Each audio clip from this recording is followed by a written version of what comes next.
Halo teman-teman penikmat horor, terima kasih sudah mampir ke channel ini. Sebelum kita memulai cerita ini, Mimin mau kasih tahu bahwa cerita ini berdasarkan kisah nyata yang diangkat menjadi sebuah film horor di Indonesia pada tahun 2024. Oke, kita lanjut ke inti ceritanya. Kisah nyata di balik sorop jeritan senja dari tanah terkutuk.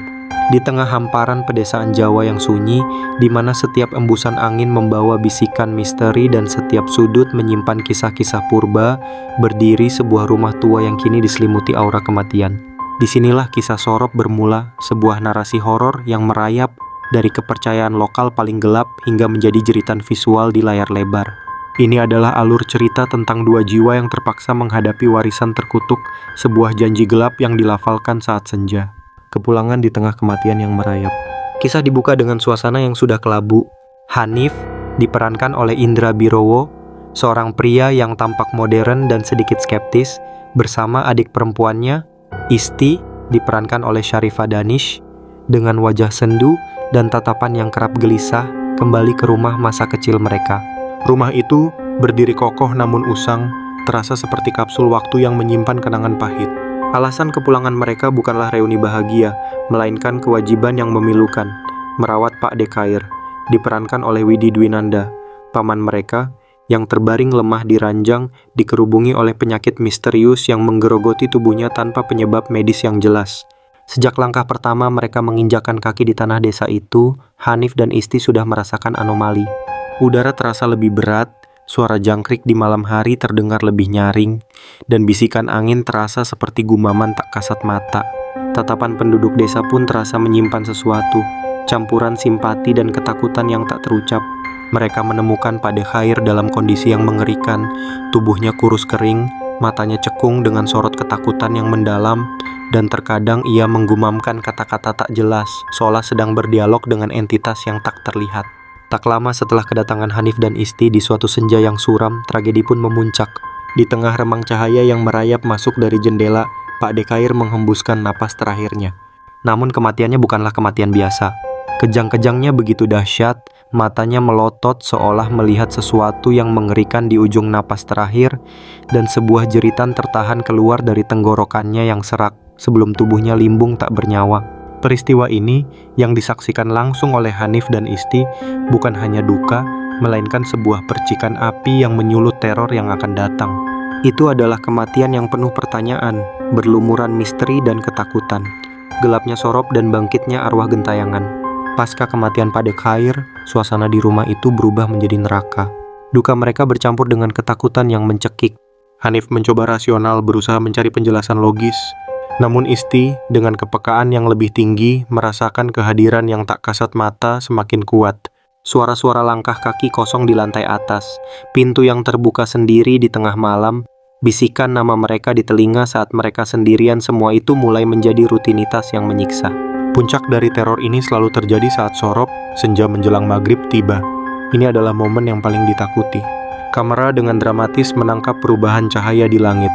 Dari jingga hangat menjadi merah darah, lalu ungu pekat, dan akhirnya kegelapan total. Bersamaan dengan perubahan itu, intensitas gangguan spiritual meningkat drastis.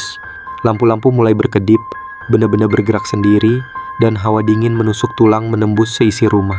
Yang paling mengerikan, mereka mulai melihat penampakan yang samar, bayangan hitam yang melintas cepat, hingga akhirnya wujud arwah Pak Dekhair yang gentayangan dengan wajah penuh piksaan, mata cekung yang memancarkan penderitaan dan kemarahan, dan raut ketakutan yang sama seperti saat ia meninggal. Arwah itu tidak berbicara, tetapi kehadirannya membawa aura ancaman yang luar biasa. Ia tampak tersiksa, terikat, dan seolah ingin menarik mereka ke dalam penderitaannya. Penelusuran kutukan, rahasia puasa sorop terdesak oleh ketakutan dan keinginan. Untuk menghentikan teror ini, Hanif dan Isti mulai mencari jawaban. Mereka menggeledah barang-barang peninggalan Pak Dekhair, mencari petunjuk dalam catatan lama atau benda-benda aneh. Mereka juga mencoba berbicara dengan beberapa tetua desa yang lebih terbuka terhadap hal-hal mistis. Awalnya para tetua enggan, namun melihat penderitaan Hanif dan Isti, mereka perlahan membuka diri. Dari penelusuran ini, terungkaplah kisah tentang sebuah ritual kuno yang sangat tabu dan mengerikan. Puasa sorop atau poso sorop. Sebuah ritual yang telah menjadi urban legend di kalangan masyarakat lokal, hanya dibisikkan dalam ketakutan. Terungkap bahwa di masa lalu, Pak Dekhair didorong oleh ambisi yang gelap atau janji kekayaan yang menggiurkan, telah terlibat dalam praktik puasa sorop ini. Dia mungkin telah melakukan ritual itu untuk mendapatkan pesugihan, atau bahkan untuk membalas dendam pada seseorang, tanpa menyadari konsekuensi abadi yang akan menimpanya dan garis keturunannya. Masyarakat percaya, ritual ini melibatkan pengambilan dan konsumsi tanah kuburan pada saat maghrib, sebagai bentuk ikatan jiwa dengan arwah yang dimakamkan di sana. Tujuannya adalah untuk menjadikan arwah tersebut khodam atau budak gaib yang akan melayani segala keinginan pelaku. Namun, harga yang harus dibayar adalah jiwa sang pelaku akan terikat, tidak bisa tenang setelah meninggal, dan kutukan itu akan menular kepada keturunan. Kenyataan ini menghantam Hanif dan Isti seperti badai. Mereka bukan hanya dihantui, tetapi juga menjadi pewaris kutukan dari perbuatan gelap paman mereka. Klimaks pengusiran dan pertarungan spiritual. Teror mencapai puncaknya di rumah tua itu. Arwah Pak Dekhair kini termanifestasi lebih kuat dan lebih agresif. Bukan hanya menampakkan diri, tetapi juga mulai menyerang secara fisik. Benda-benda melayang, teriakan tak kasat mata mengisi udara, dan hawa dingin menusuk menembus kulit. Hanif dan Isti seringkali menemukan diri mereka dalam bahaya besar, nyaris celaka, seolah ditarik ke dalam jurang kegelapan yang sama dengan Pak Dekhair. Mereka menyadari bahwa mereka tidak bisa lari. Satu-satunya jalan adalah menghadapi dan memutuskan ikatan gelap itu. Mereka akhirnya mencari bantuan dari seorang kiai atau orang pintar yang memiliki pengetahuan mendalam tentang ilmu spiritual dan cara-cara mengusir entitas jahat. Kiai tersebut menjelaskan bahwa untuk menghentikan teror, mereka harus menemukan dan menghancurkan sesuatu yang menjadi pengikat arwah Pak Dekhair, bisa jadi sisa-sisa ritual, benda keramat yang terkubur, atau bahkan lokasi spesifik di rumah atau kuburan yang menjadi pusat energi negatif. Perjalanan mereka untuk menemukan pengikat ini adalah klimaks yang menegangkan. Mereka harus kembali ke tempat-tempat angker, menghadapi ilusi mengerikan yang diciptakan oleh entitas jahat, dan menahan serangan-serangan brutal.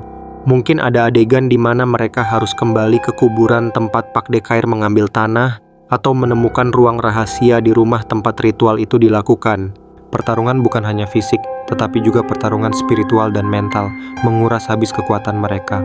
Mereka harus melawan ketakutan terbesar mereka sendiri, dan bersatu sebagai saudara untuk saling melindungi. Kebebasan yang penuh luka. Pada akhirnya, setelah melewati serangkaian cobaan yang hampir merenggut nyawa mereka, Hanif dan Isti berhasil menemukan dan menghancurkan pengikat yang mengikat arwah Pak Dekhair. Dengan ledakan energi spiritual atau cahaya terang, ikatan itu terputus.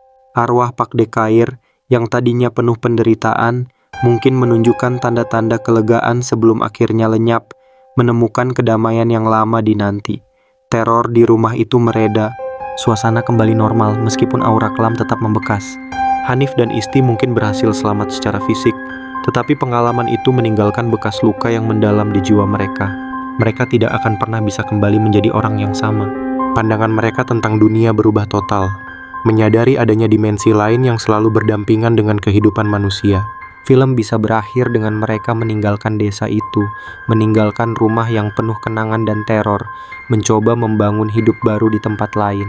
Namun, setiap kali senja tiba, saat Rona Jingga menghilang dan kegelapan mulai merayap, mereka akan selalu mengingat.